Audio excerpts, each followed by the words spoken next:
What's the difference between responsive and spontaneous sexuality, and how do you know which one you have? I'm Cathy Bertolli from theintimacydojo.com. I'm Andi Cortland from levelupsex.com. I'm Raj. I'm married to Andi.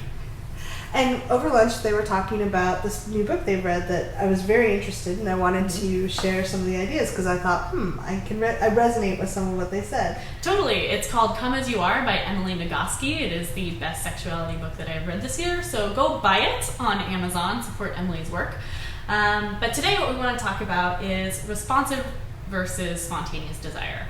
So as a society, we will often expect, if you want sex, you should just say, I want sex! And then go and ask for it and go and get it. Yes! And, I mean, that's actually kind of how I work. So I have been known since I was a teenager to walk up to someone and say, hey, I'd like to date you. Would you like to date me? And it's worked pretty well for me. However, not everybody feels that way. Some people are like, whoa, like I want to get to know you for a little bit. What? So responsive desire is Raj and other people. What it means is I might ask Raj, hey, are you interested in sex right now? Not really. And he'll be like, what? No, I'm reading a really good book. Yeah. You really want to take me away from this book? I mean, we're both nerds. We read a lot. Yeah. And what will happen is he'll say, no, I'm not interested in sex right now. And then I will do something sexy, even if I'm just going back into my room to masturbate. And then he'll say, oh, I'm suddenly interested in sex. Yeah. So responsive desire is basically, as the name suggests, responsive. So it sort of gets triggered when there is something sexually relevant happening around you that you like or that you respond to.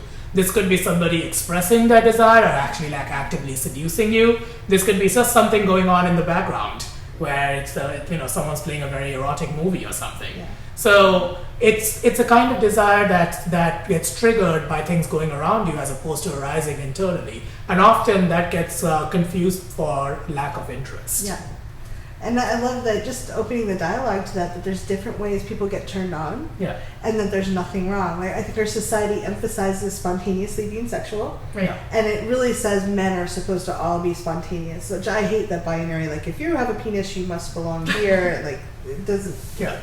Yeah. So I really love that we can talk about that, and just to have the question like, how do I respond? Oh, I really do like to be cuddled first, or have people kind of suggest sex, or I just feel sexy and I want to go ask people to have sex. Like just knowing yourself and knowing how you function, at least right now, and you can change later in life if you want, but it gives you doorways into yourself. But one is not better than the other. No. That's the other thing. It's okay to want sex spontaneously, and it's okay to not want sex spontaneously. And just because you don't want sex spontaneously doesn't mean that you aren't interested in sex in general. Right. But just the self-awareness, if you know your partner is going to need some cuddling time first or sexy time, it's really easy to map that in versus, why aren't you ever feeling sexy about me? Or if you know that you have responsive desire, I mean, I haven't figured this out yet, but maybe, if watching an erotic movie gets you turned on into the state where you want sex, then do that. Yeah, you can schedule erotic movie night rather than sex night, and then have it go into sexy time. Right. So, figure out what you need to turn on. Nice. Thank you for sharing. Yeah, totally. We hope this helps. We'd love to know what you think. Please leave comments below.